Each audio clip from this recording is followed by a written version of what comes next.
Started. Good morning, everyone. Sorry I was running a little late, but we're here. Glad to see that there's some people here. I think maybe even for yoga this morning. Was it nice? Awesome. Okay, great. Anyone here for the very first time? Anyone who's never been here before? Okay, great. So everyone knows what to do. Awesome. Okay, well that. Oh, okay. Welcome back. It's been a while. Yeah, we used to be up on the one on near Amy's Ice Cream. Like Richmond and Shepherd Dunleavy, yeah. Oh, good. Welcome. We migrated. So my name is Mark. I'm one of the students here since 2009. And I'm part of the crew that we all rotate some of the longtime students to lead the Sunday meditation. Ann and Harvey are also here on the first Sundays of the month, and or Harvey. These are their perches. They're our co-founders and longtime teachers. We usually also have a book going around. I don't know if that's been set up yet. Do you think it's that red one?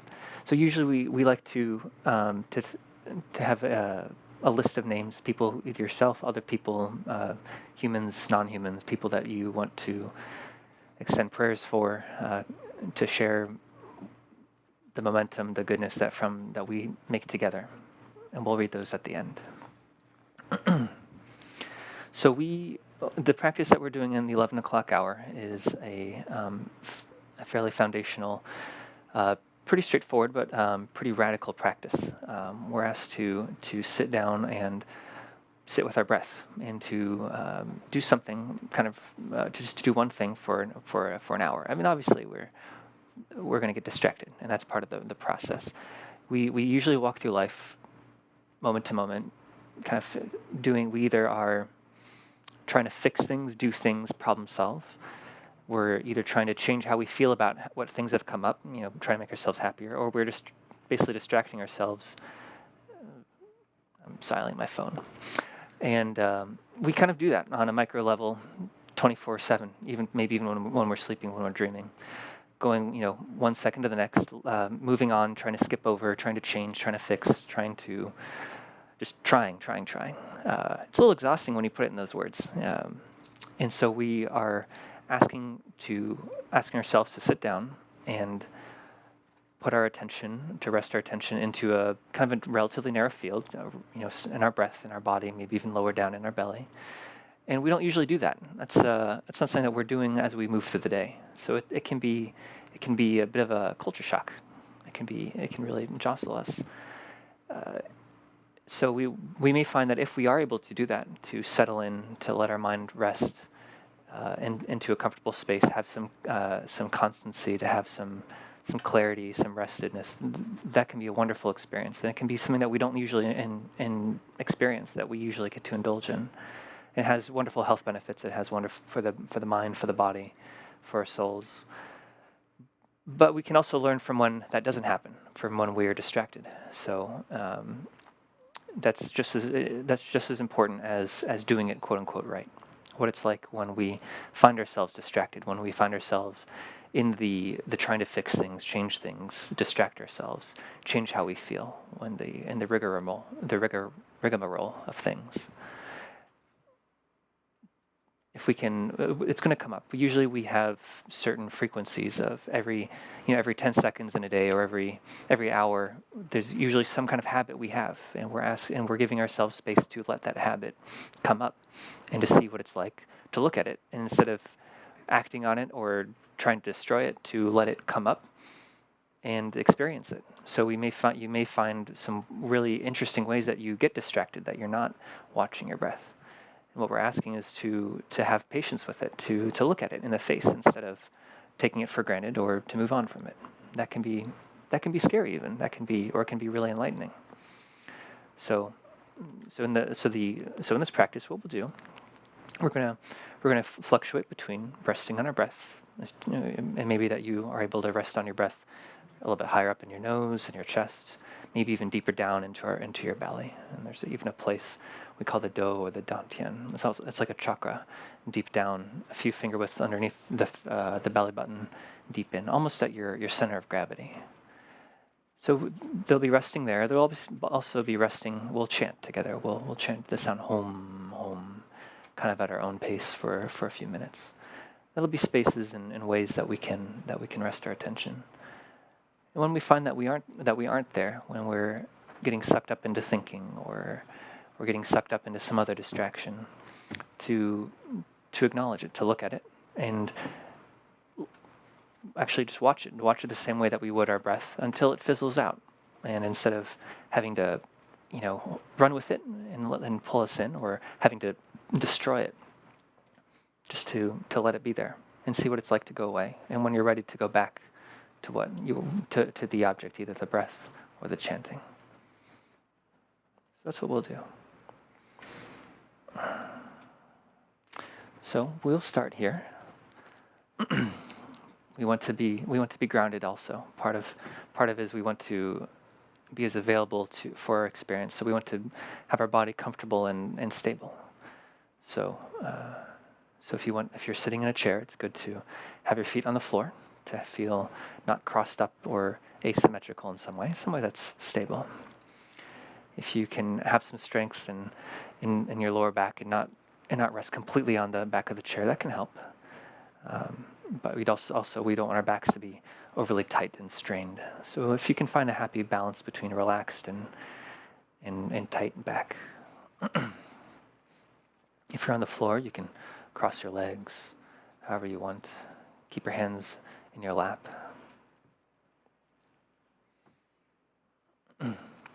One way to kind of put some energy into your spine, there's a few analogies you could. Imagine that your spine is dangling from a string from the air. It's actually just gravity straightening out your back. Or you could even tuck your chin in, almost like you're shooting the very back of your head up a little bit. These are ways to kind of cue a comfortable but straight back.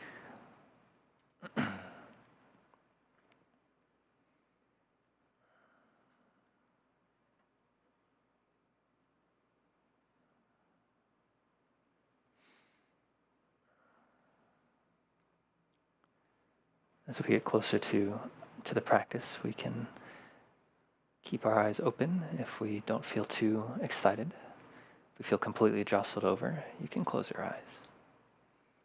But again, if you found yourself falling asleep, it's good to keep them open a little bit. Gives us a little energy, a little bit of oomph.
Before we move in deeper, it can be helpful to feel into your body overall.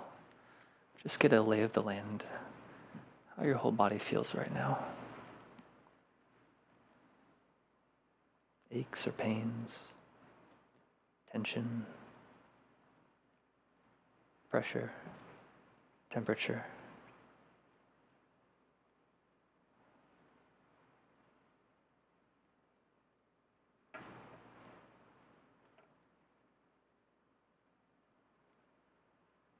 It's a big change even to be aware of your body. We're usually not even in our body.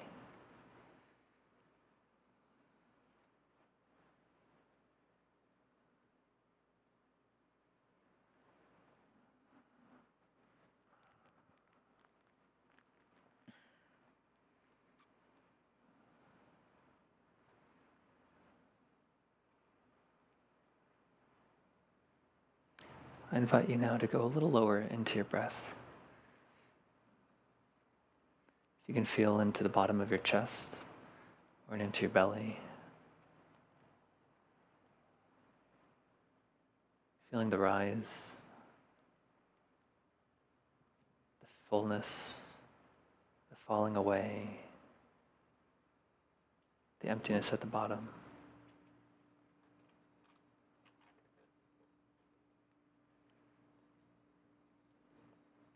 So we'll rest there in our breath for a few minutes.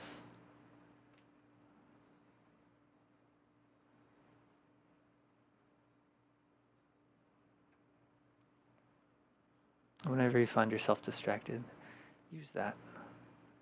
It's a chance to learn about yourself and a chance to practice patience, awareness, turning back to the breath when you're ready.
Om.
Om.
So we'll settle back into the breath.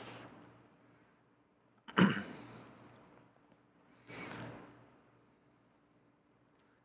you find yourself in spaciousness or stillness or openness, that's good. If you feel that you're very distracted, it's hard to stay there. Just let go whenever you see yourself thinking.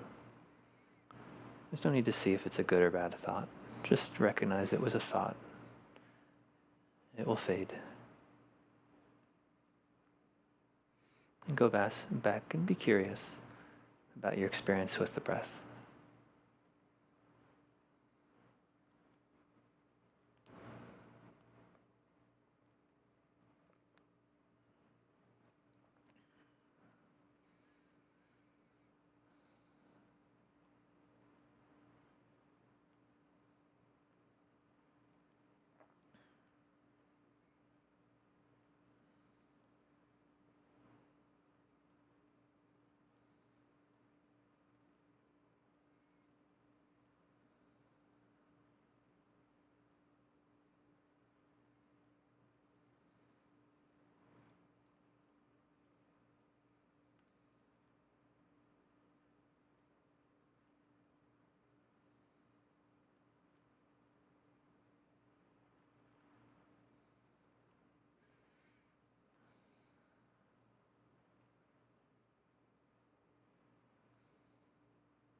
So now you can let go of your effort at trying to follow your breath. Give yourself a spot now to check in, though, with your body, with your mind. Just look around inside. See how you feel now compared to when you came in the room earlier today.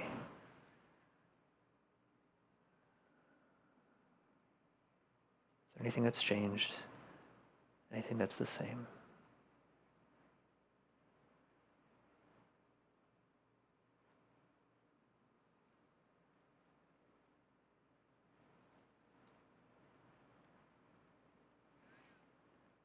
Harvey always encourages us to see how everything we do and with our practice really changes us or how we digest it.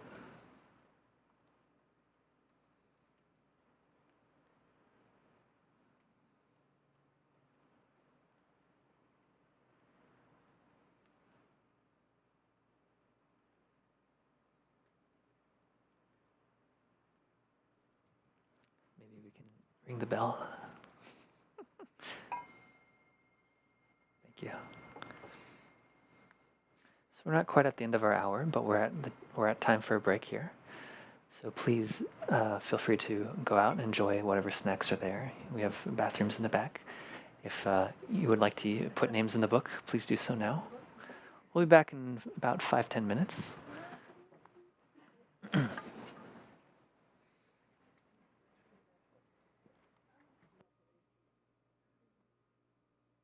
I ask precious 3 gems from deep in my pained heart.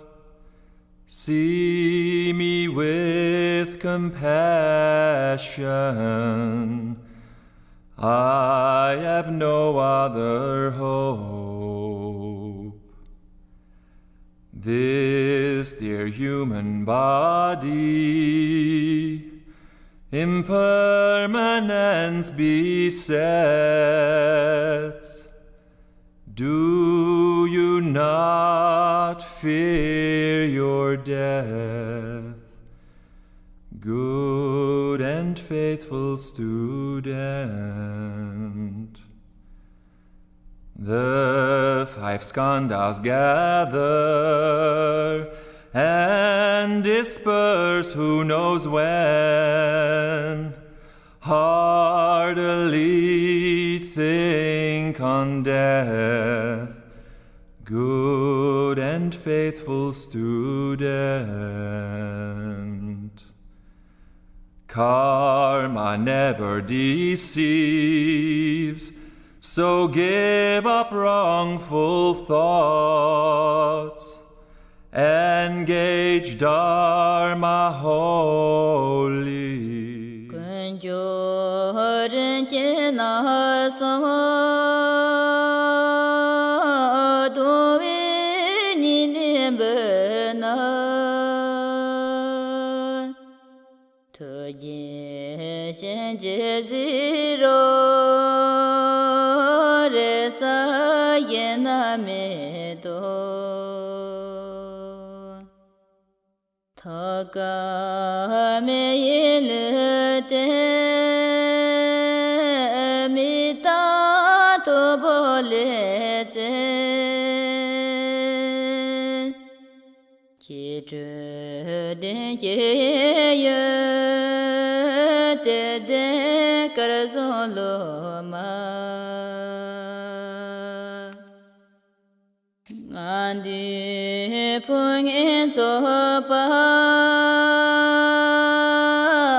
I ask precious 3 gems From deep in my pained heart, see me with compassion. I have no other hope. This dear human body, impermanence besets. Do you not fear your death, good and faithful student? The 5 skandhas gather and disperse who knows when. Heartily think on death, good and faithful student. Karma never deceives, so give up wrongful thoughts. Engage Dharma wholly.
I ask precious 3 gems from deep in my pained heart.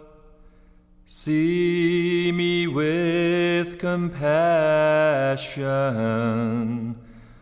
I have no other hope.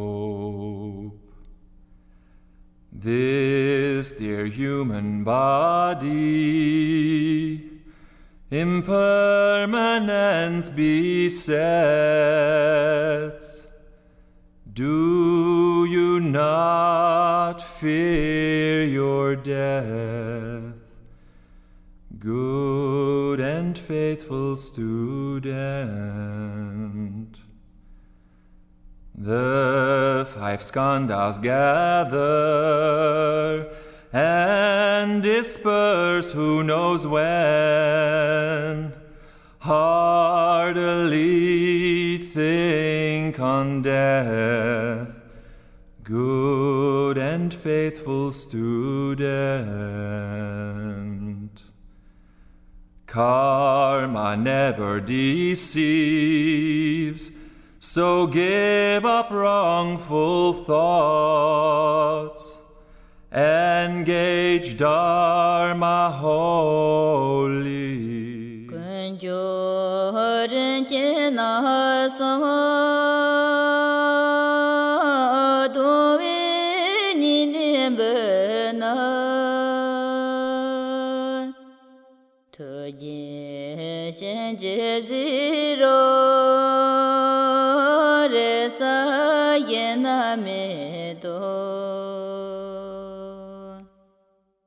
Thaka me le te mi ta to bo le te ki zhe de ye ye de kar zo lo ma Andi phung in so pa na ki lo te men do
So before we start, we will do another few minutes of sitting with our breath, of meditation with that. We'll do another brief guided meditation as well as we close.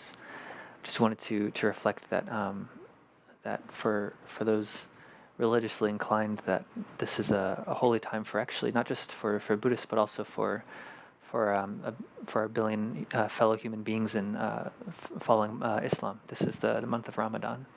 So a lot of our friends around the world are fasting and during the day, and it's interesting to think about, to not just, obviously because it's a dedication and of their connection with their higher power, but to hold off doing the routine, to hold off from eating things. We usually don't really think about eating, and usually even when we eat, you might taste your food for half a second and then you're off to the next thought. You're off to thinking about the next bite. So to hold off on kind of our usual habit, to really give space to break the pattern and reflect. I think it's wonderful that that all of our fellow humans are endeavoring in things like that. This is also for many Buddhist denominations that Sagadawa is the term, or Vesak.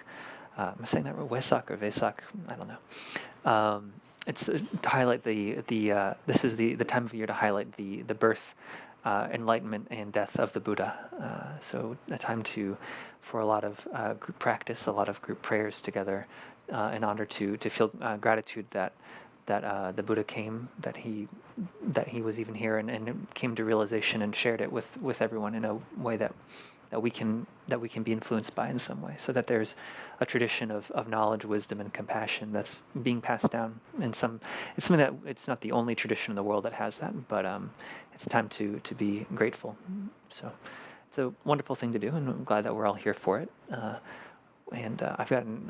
try to keep things bifurcated. We have an announcement about that at the end. So let us settle back down. We will settle into our breath. So if you want to, anything you need to stretch out to get settled back, go ahead and do that. If you want to feel back into your posture, into a stable and comfortable place in your body.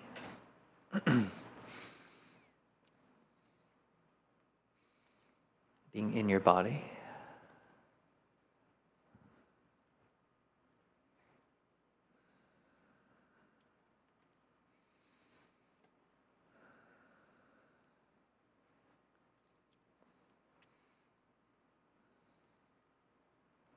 And for about a minute now, we'll give space just to settle back down, as far as you can go into your breath.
So now we'll turn to a guided exercise together.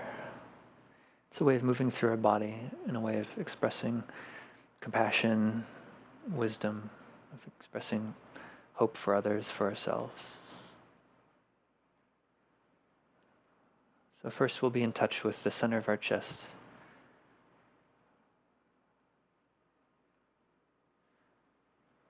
We're going to chant 3 ahs at 3 different times, or an ah each time. So with the first ah, we're going to let ourselves from that center of our chest, feeling a kind of a pouring out of white light, of white energy, white liquid, and let it kind of suffuse through your whole body. It's a way to feel in touch with your body and to share any kind of strength, settling strength, love that you know that you have, and let it percolate through your whole body.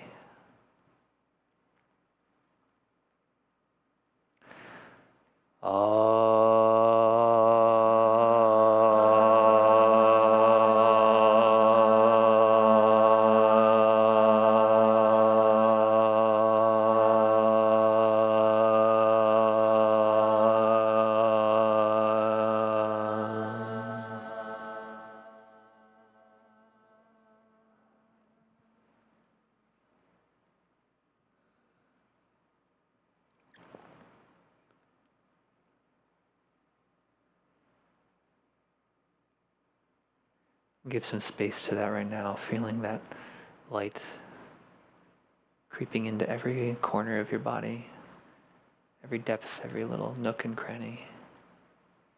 It's glowing, you can feel it, you can see it, maybe you even hear it.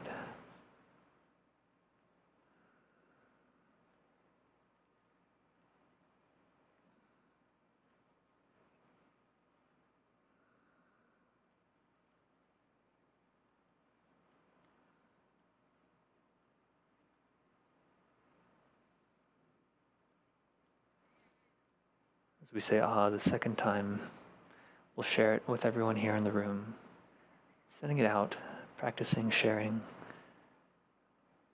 And at the same time, we'll also feel that we receive from everyone. It's a big party, sharing, giving, receiving, accepting.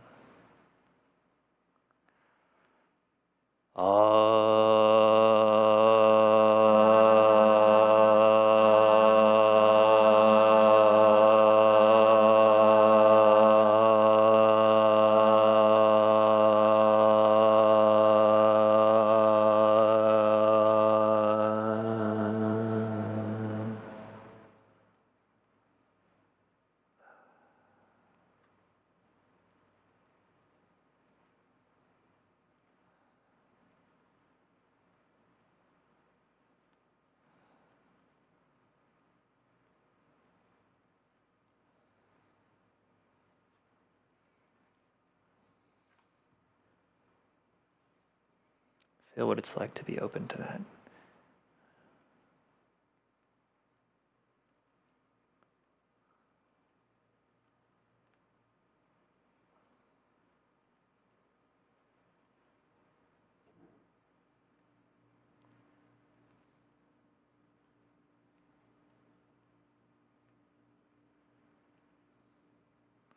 And as we say ah the last time, we'll feel that we're all sending that light out from the middle of our chest, sending it out from this room to the rest of the city around us, the birds, the countryside, to all the people, animals. It'll go out throughout space, throughout the world, as far as your mind can let it go. Suffusing everything, everywhere, everyone.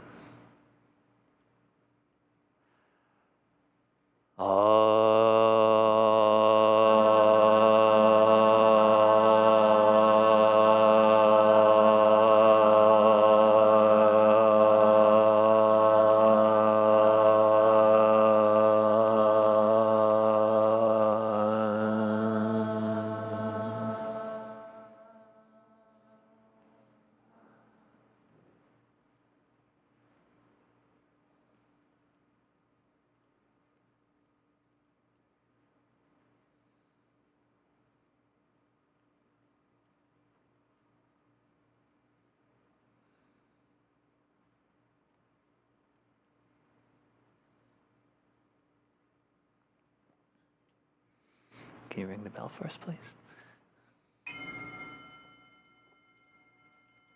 Thank you.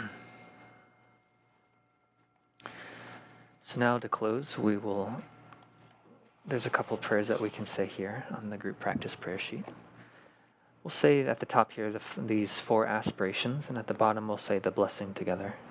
Do we usually do dedication? Do we usually do dedication on Sundays? No. Okay. So we'll also say this dedication line also. So we'll start at the top. May all beings always have happiness and its causes. May all beings always be free of pain and its causes. May all beings always be pain-free and live happily. May no beings ever cling to those near nor spurn those far. We'll read the dedication at the bottom here. This is just a traditional way of really sealing that anything that's impacted us in a positive way, that it help either us directly, others directly or indirectly through us. Just have it spread continually, not let it burn out, and let it really help all beings, everybody, have benefit. And the guru is kind of the embodiment for Tibetan Buddhism, as a way to really embody that ability to be fully present for and help ourselves and help other people. By this good may I swiftly once become a great guru, lead all beings, every one, to reach to that fairy ground. And Claire, as maybe you can metaphorically light a candle that happens to be lit, but maybe you can do that while we sing this blessing prayer. With all of you in mind, we light this lamp of clarity. May the glow of love, wisdom shine within us, everyone, till we all rise forth born in one enlightened mandala. Oh, okay. Well, it's lit, and we offered it together. It's a nice gesture. So we tried. There was effort. So we will read the names of the people that we're keeping in mind. So today we think of all beings, but in particular, George, Moya, Delphine and family, Mary, Jane, Diane, Pam, Jim, Seth, Susan, Robin, Mary Lou, Dan, Michael, Jim, Jean, Tam Tran, Bardo, Yang Li, Yu Zhao Zhang, and Yanming Huang. Megan, her mind, body, and soul restored. Robert S., Charles S., Jenna Wood, Charlotte, Emma, Rolf, Diane, I'm sorry, Brian, Eileen, Gary, Gaunt, healing and health. Geronimo's father, Marluka, Riku, the Flieger family, the Schenkman family, Miss Stocks and the Bardo, Perdi, Athena, Amy, Palash, Vasudha, Siddharth, Tara, Francis, Parents for Travel, Anthony Lawson, Kenneth, Dominica, Jack Crowder, Bardo, Bobby, Bardo, Mark Cypress, Bardo, Ted, Sharon J. and family, Gregor, V, and Mark. And we'll send that out, seal it with one more ah like we did before.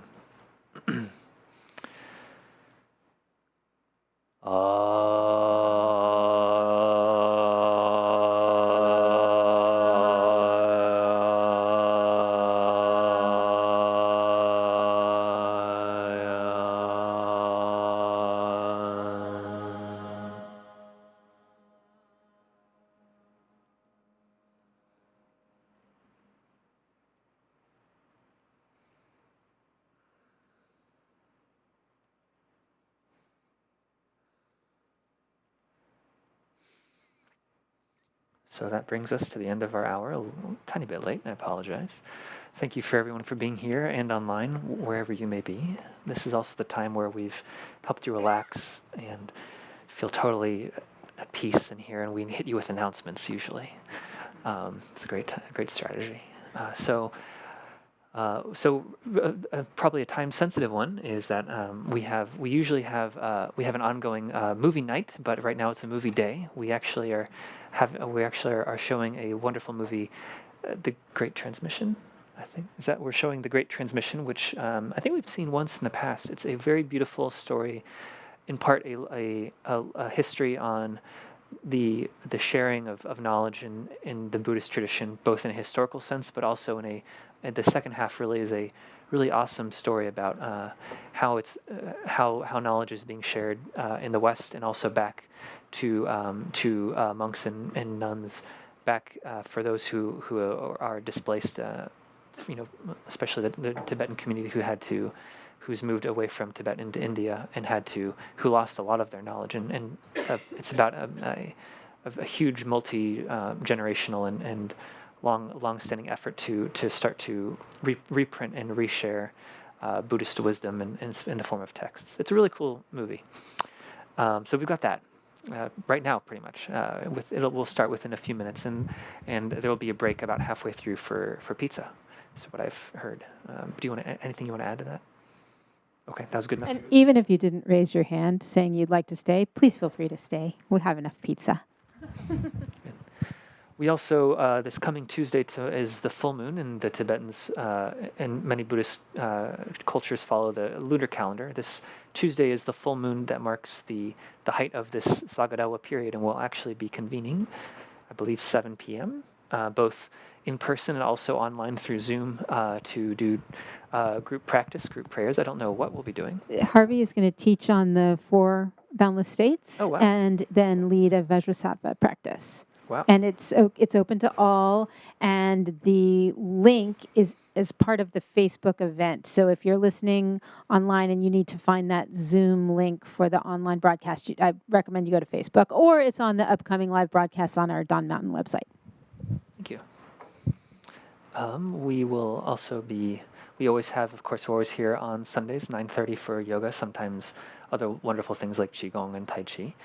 Some form of mindful movement. Then again, first Sundays are with Anne and or Harvey with a 10:30 in the morning, usually opening chat or teaching sermon, whatever the word is for you. We're always here at 11 o'clock on Sundays. We also have usually something every Tuesday at 7 o'clock here. We first and third Tuesdays are usually a teaching series, a combination of guided meditation, Q&A, some large lecture format teaching. I think this summer we're starting really soon. It'll be a joint effort between Harvey, and Harvey's invited myself and Claire to participate. So we'll be doing that in person and digitally. So please be here or digitally present. What else? I'm sure there's other things going on. Do we have kids programs? Not right now. Okay, we'll keep an eye out. We always have a rolling series that will be a few Sundays, a few months in a row of just some age group. I think we're wrapping up the 4 to 8 year old group right now. There's nothing right now. Okay, ignore that. And we are, for those of you who haven't heard, and however few that might be, are in the bedrock phase of our capital campaign for a new home of our own. And so what that means is that we are collecting donations, and we hope to wind up the bedrock phase by the end of June. There's a lot of information available in the most recent email that went out, and there will be a June newsletter coming out before Friday, so watch your inbox. And if you're not receiving those wonderful missives, then please do give us your email address so we can stay in touch with you. But we've had an amazing outpouring of generosity from the Dawn Mountain community, 85 donors, and a really wonderful total that is getting us very, very close to our goal, which is $400,000. So it's all good news, and we're so grateful and excited about what that means for our capabilities for the future. Thank you. So thank you all. Thank you all for being here, for sharing this. Okay. Thank you.